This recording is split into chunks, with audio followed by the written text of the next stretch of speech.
जय श्री कृष्ण दोस्तों। एक समय धर्मराज युधिष्ठिर बोले कि हे भगवान, आषाढ़ मास के शुक्ल पक्ष की एकादशी का क्या नाम है? उस दिन कौन से देवता की पूजा होती है तथा उसकी विधि क्या है? सो सब विस्तार पूर्वक कहिए। इस पर श्री कृष्ण भगवान बोले कि हे राजन, एक समय नारद जी ने ब्रह्मा से यही प्रश्न पूछा था। तब ब्रह्मा जी बोले कि हे नारद, तुमने कलियुग जीवों के उद्धार के लिए सबसे उत्तम प्रश्न किया है, क्योंकि एकादशी का व्रत सब व्रतों में श्रेष्ठ है।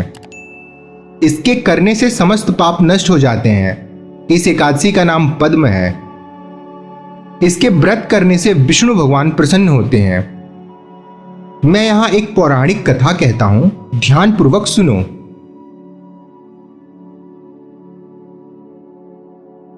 सूर्यवंशी मांधाता नाम का एक राजा था। वह सत्यवादी, महान प्रतापी और चक्रवर्ती था। वह अपनी प्रजा को पुत्र की तरह पालन करता था। इसकी समस्त प्रजा धन धान्य से परिपूर्ण थी और सदैव सुखपूर्वक रहा करती थी। उसके राज्य में कभी अकाल नहीं पड़ता था।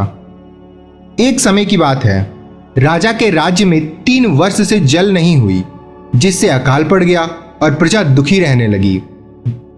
राज्य में यज्ञ होना बंद हो गए। एक दिन प्रजा राजा के पास जाकर प्रार्थना करने लगी कि हे राजन, समस्त विश्व की सृष्टि का मुख्य कारण वर्षा है।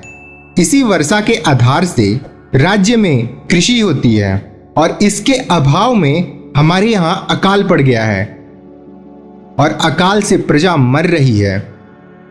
तो हे राजन, आप कोई ऐसा उपाय बतलाइए जिससे हम लोगों को इस दुख से छुटकारा मिले।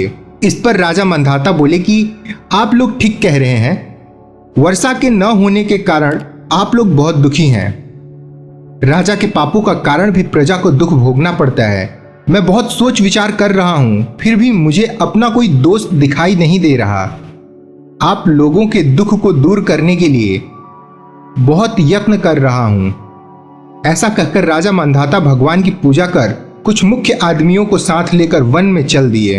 वहां वह ऋषियों के आश्रम में घूमते घूमते अंत में ब्रह्मा के पुत्र अंगिरा ऋषि के आश्रम में पहुंचे।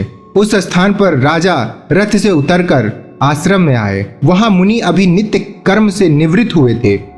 राजा ने उनके सम्मुख प्रणाम किया और मुनि ने उनको आशीर्वाद दिया। फिर राजा से बोले कि हे राजन, आप कुशल पूर्वक हैं तथा आपकी प्रजा भी कुशल पूर्वक होगी। आप इस समय यहां कैसे आए हैं, सो कहिए।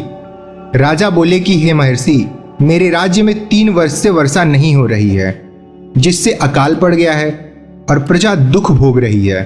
राजा के पापों का प्रभाव प्रजा को भी उठाना पड़ता है, ऐसा शास्त्रों में लिखा है। मैं धर्मानुसार राज्य करता हूं, फिर भी यह अकाल कैसे पड़ गया है जिसका मुझे अभी तक कोई पता नहीं चला। अब मैं आपके पास इसी संदेह की निवृत्ति के लिए आया हूं।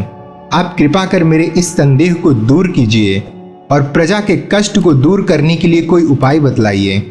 इस पर वह ऋषि बोले कि हे राजन, यह सतयुग है। यह सब युगों में श्रेष्ठ है, जिसमें धर्म के चारों चरण सम्मिलित हैं। इस युग में ब्राह्मणों को तपस्या करना तथा वेद पढ़ने का अधिकार है, परंतु आपके राज्य में एक शूद्र भी तपस्या कर रहा है। इसी दोष के कारण आपके राज्य में वर्षा नहीं हो रही है। यदि आप प्रजा का भला चाहते हैं तो उस शूद्र को मार दीजिए। इस पर राजा बोले कि हे मुनीश्वर, मैं उस निरपराध तपस्या करने वाले शूद्र को नहीं मार सकता। आप इस दोष को छूटने का कोई अन्य उपाय बतलाइए। तब ऋषि बोले कि हे राजन, यदि तुम ऐसा ही चाहते हो तो आषाढ़ मास के शुक्ल पक्ष की पद्म नाम की एकादशी का विधि पूर्वक व्रत करो। इस व्रत के प्रभाव से तुम्हारे राज्य में वर्षा होगी। राजा और प्रजा दोनों सुख पाएंगी, क्योंकि इस एकादशी का व्रत सब सिद्धियों को देने वाला है और उपद्रवों को शांत करने वाला भी। मुनि के इन वचनों को सुनकर राजा अपने नगर को वापस आया और विधि पूर्वक पद्म एकादशी का व्रत किया। उस व्रत के प्रभाव से राजा के राज्य में वर्षा हुई और मनुष्यों को सुख पहुंचा। इस एकादशी को देवशयनी एकादशी भी कहते हैं। इस व्रत के करने से विष्णु भगवान प्रसन्न होते हैं अतः मोक्ष की इच्छा करने वाले मनुष्यों को एकादशी का व्रत करना चाहिए। चतुर्मासा व्रत भी इसी एकादशी के व्रत से शुरू किया जाता है।